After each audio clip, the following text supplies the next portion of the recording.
Welcome to today's episode of Steady Improvement. If you understand these 3 types of negotiation styles, you will become great at negotiating. So, let's dive into it. One of the best tips to get really good at bargaining is to be yourself and to use your personality to your advantage. Here come some different types of negotiation styles. The first one, we call it the analytical one. This type is methodical and diligent. They are not in a hurry. As long as they work for the best possible results with a well thought of strategy, time doesn't have much of value. Their focus is on minimizing mistakes. Their motto is, it takes as long time as it takes for it to be right. It is rarely that they show their feelings.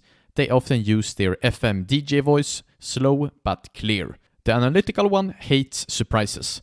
When you negotiate with this type, it's important to be prepared. Silence is only an opportunity to think. They are not angry or trying to give you space to talk because they are thinking. The next one, we can call it the talker.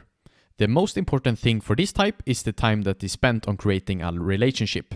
As long as they get to speak, they are happy. This type wants to be friends with their counterpart even if they don't get along. If you have a talker as your counterpart, make sure to be social and friendly. Listen to them while they talk and use calibrated questions in order to lead their talking to actions. Last one, and number 3, is called the determined type. This type thinks time is money.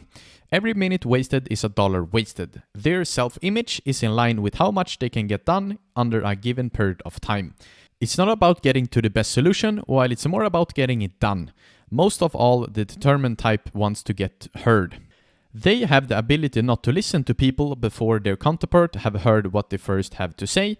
The most important thing to do with this type is to focus on what they have to say first, because when they are convinced that you understand what they have to say,